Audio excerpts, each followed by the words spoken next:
It's a cold, dark night in late November, and the start of the Minnesota high school boys hockey season.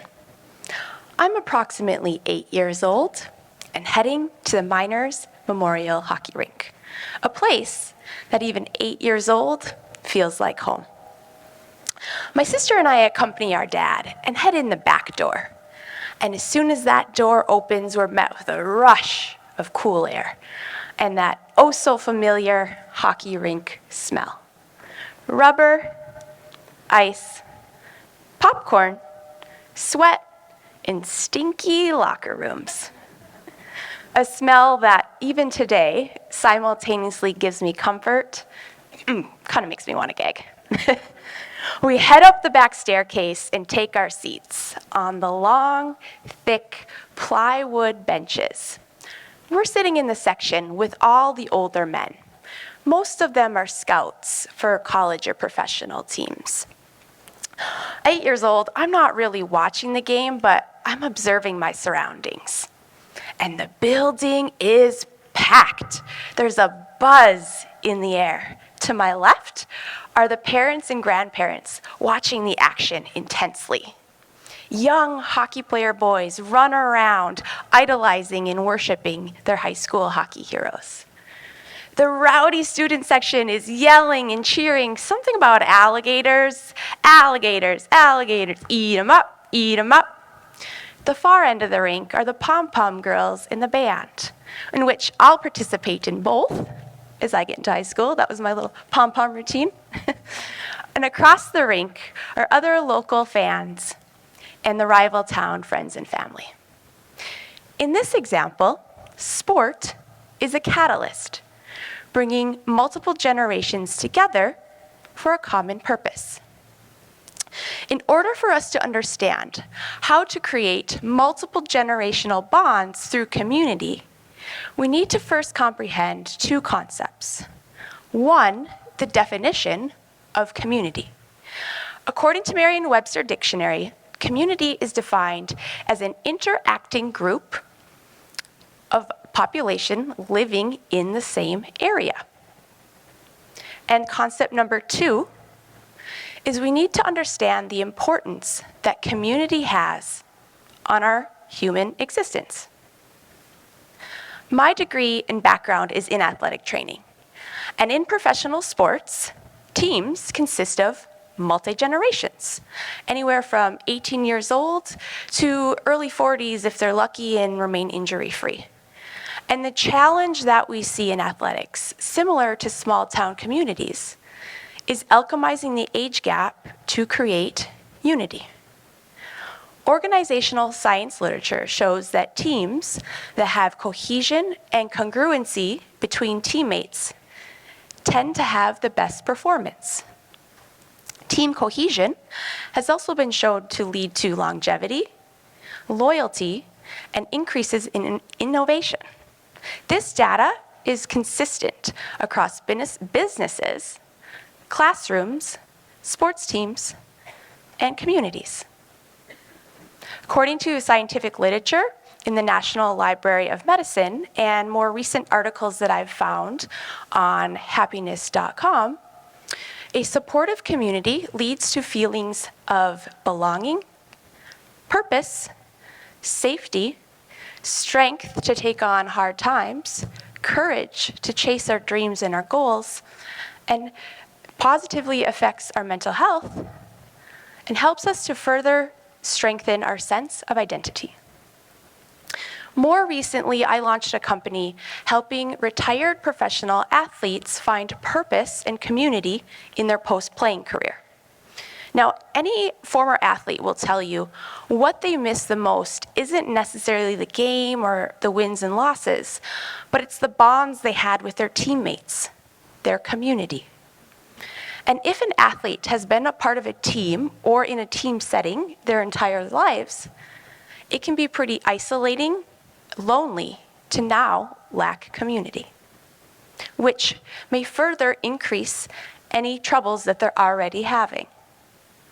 We're going to take a little audience poll. So by a show of hands, how many of you would say that you know most of your neighbors? Just raise your hand. Good. That's a high percentage of you. Well, you guys are an anomaly. According to Pew Research, only 26% of Americans say that they know most of their neighbors. So what this statistic tells me is just like retired athletes who may be lonely or feel isolated, lacking community, many Americans also feel that same way. The research that shows the impact a supportive community has on us also has shown a lack of community is linked to physical, mental, and emotional illness.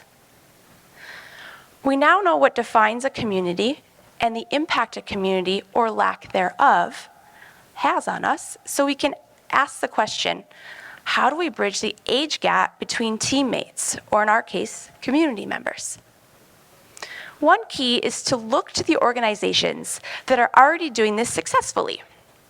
Alcoholics Anonymous is a great example of this. Most often with these support groups, the ones leading the way are the elders. They're further along in their journey, and they have more knowledge and experience to pass along to the newcomers. The Stoic philosopher Seneca has a quote, "While we teach, we learn." So while the experienced veterans lead the way, they have the ability to learn just as much from the newcomers as the newcomers learn from the experienced. For when we remain a student, no matter what our age, there's always an opportunity for growth. Another aspect of AA, other support groups, and certain athletic teams that they do successfully is they create a shared experience with a common purpose and goal that helps to bring their community together. We now know that a shared experience and a supportive community brings people together. So let's take that knowledge and look at our own community through that lens. Virginia and the surrounding communities are a playground for outdoor recreational activities. 3 generations heading to the hunting camp, bonding over food and the thrill of the hunt, sharing stories and passing down traditions through the ages. Summer festivals and celebrations and parades bringing multiple generations together. Lefse, petitza, pancake making in the kitchens in church basements. Cabins being passed down from generation to generation, creating new neighborhoods and communities. All great examples of bringing generations together. It's important that we also note that bringing these generations together takes self-accountability. We have to choose to want to be active within our community. We have to choose to want to leave a lasting legacy for future generations. We have to choose to remain open and curious and void of judgment of our fellow community members. And we have to choose to put in the work. Bridging the gap also means cultivating connection between generations. And here are 3 examples of how we can do just that. 1, make family a priority. This doesn't have to mean your biological family. This can be the club or organization that you belong to, or maybe it's the coffee group that you meet with each morning. Or maybe it's just your neighborhood or your community Facebook group. The point being, make it a priority to connect with these people regularly. And 2, step out of your comfort zone. It can be intimidating or frustrating to try and connect with the younger generation because it seems their head is always stuck in some sort of technology. However, this technology can bring innovation, knowledge, growth, expansion, and ideas we may not have known. Conversely, the younger generation's world runs at a very fast pace. The older generation can bring them presence, patience, and teach them the value of face-to-face connection. And 3rd, volunteer. Be of service. Give back to your community. We all have gifts that we can offer the world. And Virginia has a plethora of volunteer opportunities, from Seroptimists to band boosters to highway cleanup and Meals on Wheels. All ways for generations to come together, learn, connect, and give back. Bridging the gap between generations takes the willingness to step out of our comfort zone. We have to be willing to do something unconventional.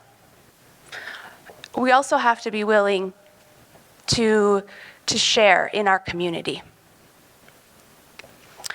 I don't remember who won at the many hockey games that I attended as a youth, but what I do remember is the feeling in the building, the excitement, and the community of people that were there. I offer you this challenge today. When you leave here today, connect or further connect with someone in your community. And when we're done here, come up to me and tell me what one action you're going to take when you leave the room. Thank you.